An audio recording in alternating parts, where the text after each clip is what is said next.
Narayana. Hari Om and greetings from Niagara Falls.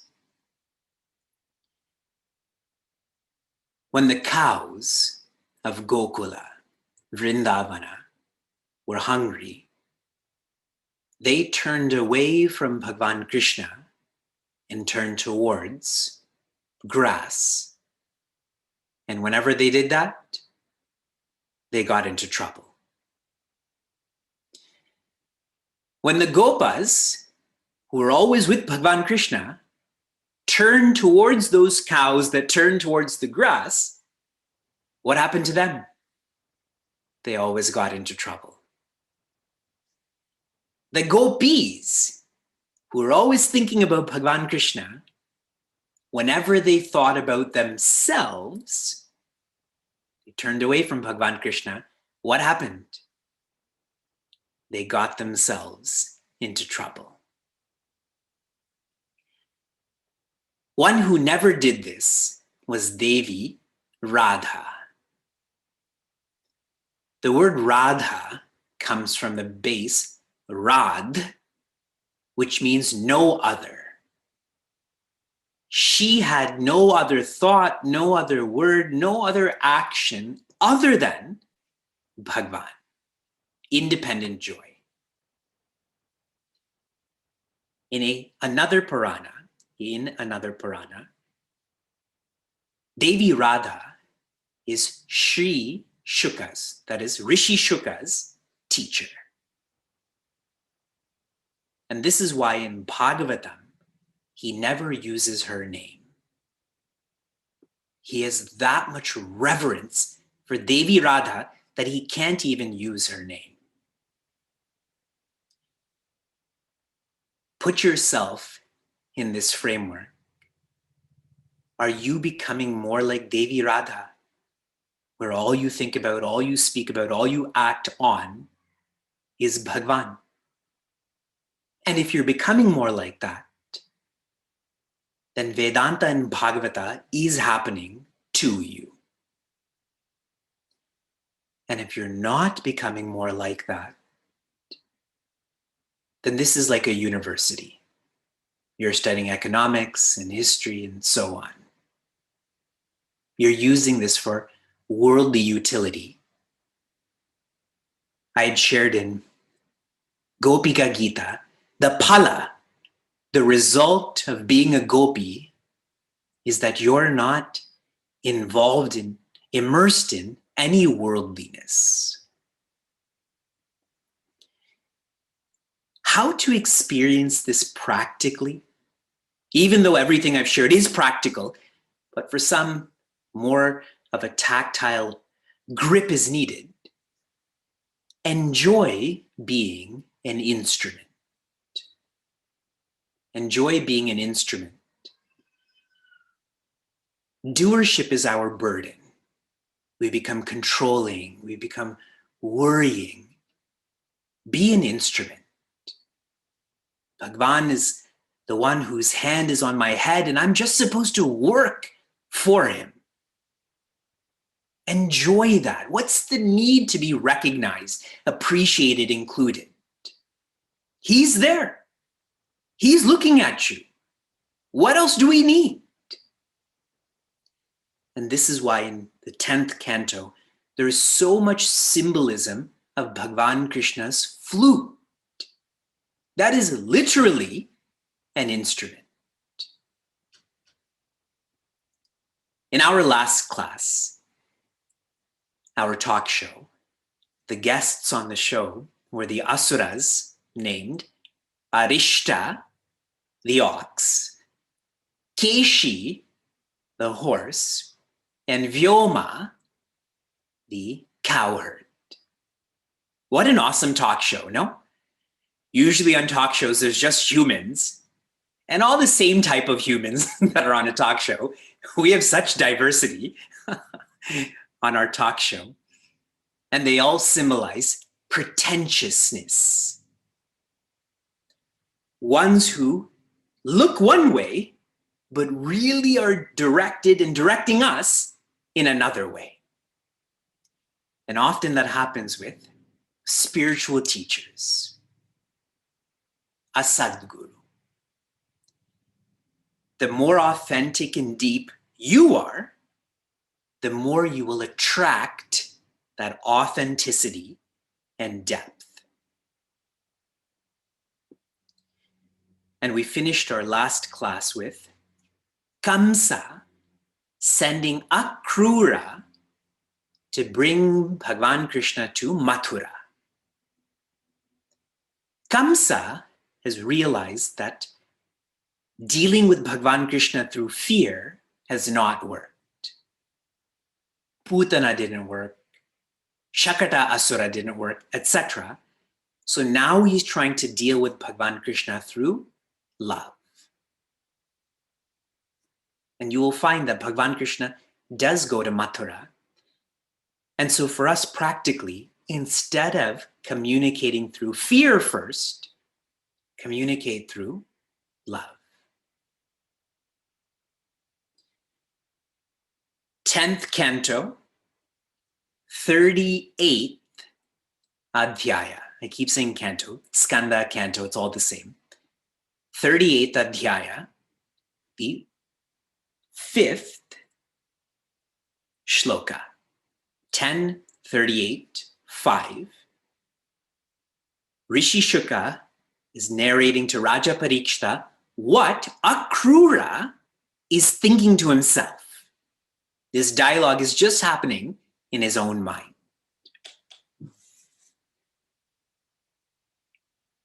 Maivam mamadhamasyapi syadevachyuta darshanam hriyamana kala nadhyaha kvachit tarati kaschana. Again, Akrura is thinking to himself, Maivam mamadhyam syapi, even one who is impure like me, who is vicious like me, syadevachyuta darshanam, is going to have darshana of Achyuta, of Sri Krishna. Hriyamana kala nadhyaha, people are being controlled by the river of time. Kvachit tarati kaschana, but some, by some power, are able to free themselves from this control of time. Akrura is thinking to himself that he doesn't deserve to be with Bhagavan Krishna, but it is through Bhagavan Krishna's grace that he's about to get this chance. I'll explain more. Kamsa symbolizes violence. Eventually, when Bhagavan Krishna defeats Kamsa, I will elaborate on this, but I'm telling you in advance, Kamsa symbolizes violence or harm. Ahimsa means non-harming. So Kamsa is harm. Another word for Kamsa is Krura. Krura means cruelty. Kamsa has come to appreciate that Krura doesn't work, so he should use Akrura, which means non-violence, non-harming. Akrura is Sri Krishna's uncle. And Akrura loves Bhagavan Krishna, and Bhagavan Krishna also loves Akrura. When Kamsa told Akrura, you need to bring Bhagavan Krishna back so we can kill him, obviously Akrura didn't agree to this intention, but he also knows Bhagavan Krishna is Bhagavan. Nobody can kill him. He is the protector, the corrector. So he had no fear of what he was doing. He was simply the instrument in Bhagwan's Leela. I hope you understood that. He didn't agree. He was going with the flow because he knows Bhagwan Krishna is invincible. This is his chance to be with Bhagwan Krishna. And what he thinks to himself, I've just shared with you. There's many, many, many lovely thoughts that he shares. There's so many personalities in Bhagavatam that are like Devi Radha. Their whole life is dedicated to enlightenment, to bhakti. He shares, I'll read this to you in Sanskrit. Pradakshina me pracharanti vai mrigaha. The deer, they're walking around me in circles. That's a good omen. We've been studying a lot about omens in Meaningful Mornings. So if deers are walking around you, something good is going to happen. When I see a lot of deer, I'm scared that they're going to run at me or run at my car. I treat that as a bad omen. But he feels that's a good omen. He shares that I'm an old man, yet the fulfillment of my eyes and my life are about to happen in seeing my Bhagwan. And I like this reference to age because sometimes people who are older seekers, they think, oh, I started so old and I missed out when I was 40 or 20. In terms of enlightenment and bhakti, that's not time related. And Akruras' statement affirms that. He shares, Yaha tadviraktaha shavashobana mataha. Any words, verbal or written, that are not directed towards Bhagwan are really the words of a corpse. So every time that we speak or write about money, about position, about pleasure, what we're doing is really writing about death. All of that is going to change. Yes? And remember his age here. He has a lot of experience. He also shares, the infinite has manifested as Bhagwan Krishna just so we can love him more. How would you love the infinite? Can you hug the infinite? Can you kiss the infinite?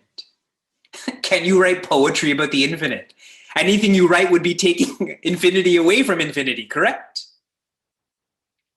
How much the infinite loves us to manifest just so we can love the infinite, like training, like a practice.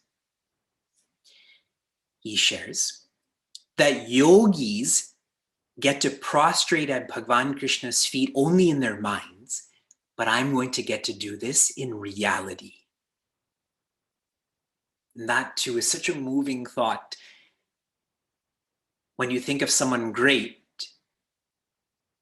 and then actually getting to be with them is a different experience. And he shares, I see Bhagwan Krishna's footprints. I can tell by the markings. There's a lotus there, there's a conch there.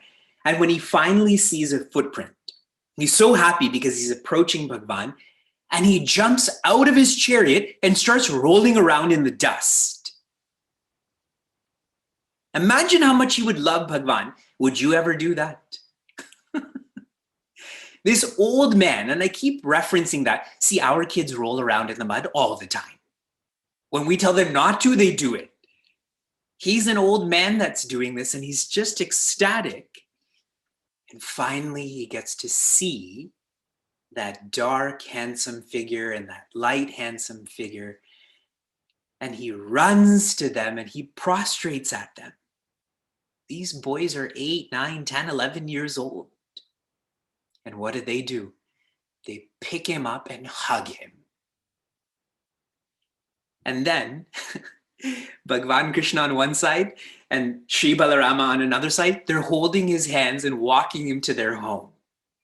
Like best friends. That is a lovely scene. I remember being at the airport in Ahmedabad. And we were flying to Pune. And I was at the airport with Swami Tejomayananda. And we had just gone through security. And then Guruji held my hand and said, now you have to go to the ticket counter. And in my mind, I was laughing so much. I fly 80 times a year, but I was like, yes, thank you for telling me I have to go to the ticket counter now. But it was so loving that he held my hand and said, go over there now. So this is like Bhagavan Krishna and Sri Balarama. No pretentiousness, no ego, only love. And that's why I shared with all of you, Bhagavan is love. Now, some Vedanta in this. What I'm sharing with you, what Bhagavatam is sharing with you, is known as the kata amrita. Kata means story, narration.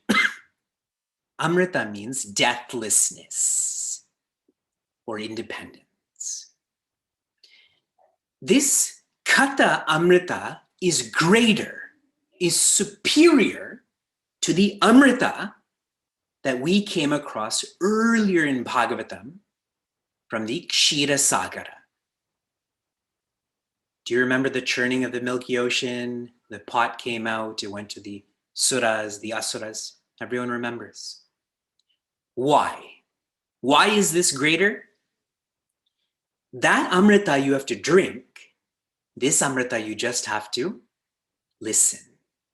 Correct? This is more pervasive. If I were to give all of you water right now, I'd have to mail it to all of you. Yes?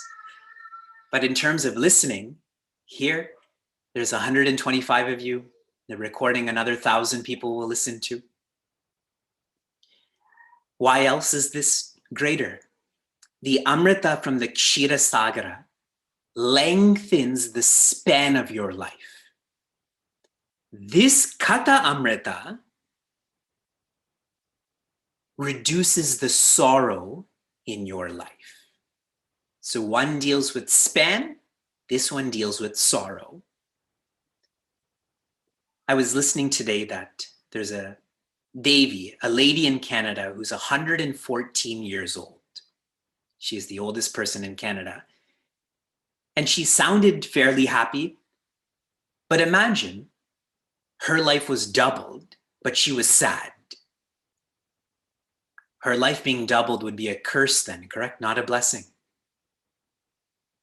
But if this kata amrita can reduce one's sorrow, eliminate it, that's a real blessing. Making this more tactile. What you've just heard about the way Akrura is thinking, stop fearing change. Mrita or death in a lighter way is change. So amrita is not fearing change. The less you fear change, the more in tune you are with the changeless. The less you fear change, the more organized you will get. If I tell all of you that you have to move out of your house tomorrow, this can be a very fearful experience. But if you organize yourself, family member X, you have this room. Family member Y, you have this room. Everything in the garage will leave for the new owners. See, when you get organized, then all of a sudden you fear change less, correct? And if you fear change less, you're in tune with the changeless. So how are you going to get this amrita? By listening and thinking. We'll study a little bit more. The 39th adhyaya, the 35th shloka. 10, 39, 35. And I really don't like to do this to you, but there's power in sadness. This is Rishi Shuka describing to Raja Parikshita how the gopis are interacting with each other as Bhagavan Krishna leaves. 10:39-35. Tastata tapyatir viksha swaprasthane yaduttamaha santvayamasa sapremaihi ayasya iti dautyakaihi. The gopis are all standing together in Vrindavana, and Bhagavan Krishna and Shri Balarama and Akrura are in a chariot, and they're leaving.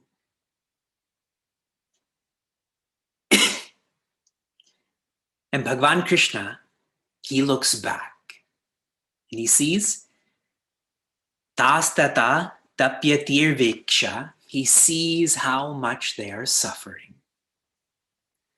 Swaprasthane yaduttamaha. So he slightly gets up from his sitting position. Santvayamasa sapremaihi. And to appease them, to make them more shanta, he says to them with love. And remember, he's quite far away from them right now, so it's an internal dialogue. Ayasya iti dautyakaihi. I will come back. So this is the literal meaning of this. When Bhagavan Krishna and Shri Balarama bring Akrura, their old uncle, into their home, they feed him madhuparka. And madhuparka, we add so much stuff to madhuparka. Some saffron here and some sugar here. Madhuparka is made up of 3 ingredients, okay? I'm sharing this with you because you make it and sometimes I have to eat it too. Those 3 items are clarified butter or ghee, honey, and curd or yogurt. That's it. Simple madhuparka. And then Bhagavan Krishna starts to massage Akrura's feet. They start to give him fresh clothes, sandalwood, etc. And if you're connecting the dots, what are they doing? They're offering puja. I've shared with all of you many times to make puja personal, where you're inviting Bhagwan into your home. And how do you do that? Seed him, feed him, freshen him, etc. The trajectory of puja is to treat everyone like that. The messaging of Atiti Devo Bhava. Titi means appointment. Atiti, someone who comes to you without an appointment. Now, how do we feel about such people? Deeply annoyed, deeply frustrated, deeply angry. Don't call back here. How did you get my phone number? Can't you see my Amazon sticker? Just stick it outside. I'm trying to sleep right now. But the more you relate to Bhagwan, the more you engage in puja of everyone. And as he's seated, then they ask Akrura, how is our family in Mathura? How is my mother Devaki? How is my father Vasudeva? And they say this with such sadness because if Kamsa or violence is there, how are they living in Mathura? And Akrura has to tell them, he tried to kill them again. Tells them that they're back in jail. So as you think about Bhagavan Krishna leaving, He had to leave.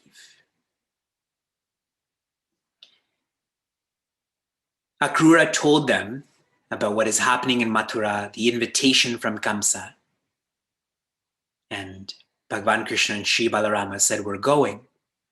And so Nanda told the Gopas, go and announce that Sri Krishna and Balarama are leaving.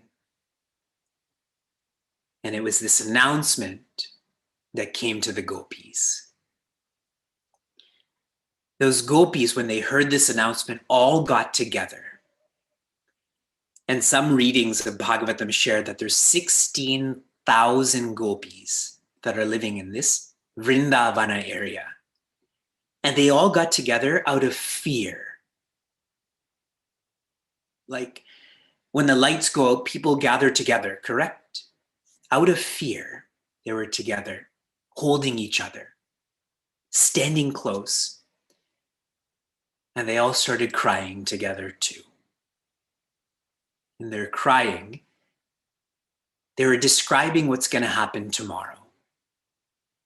That he's going to leave us. He's going to go to Mathura.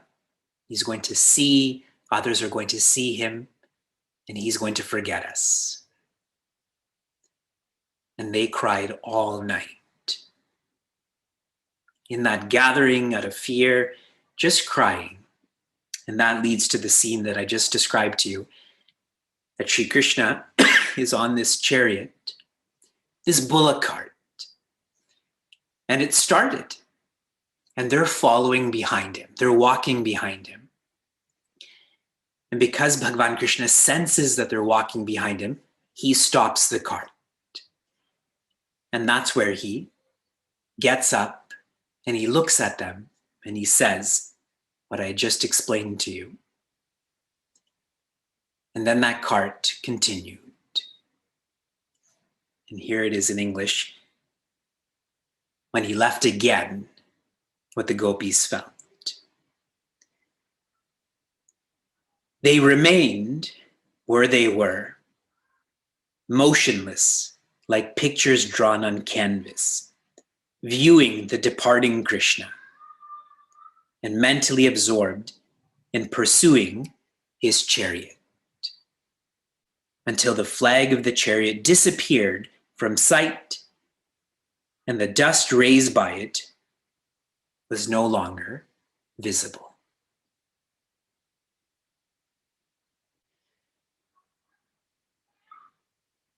Oh.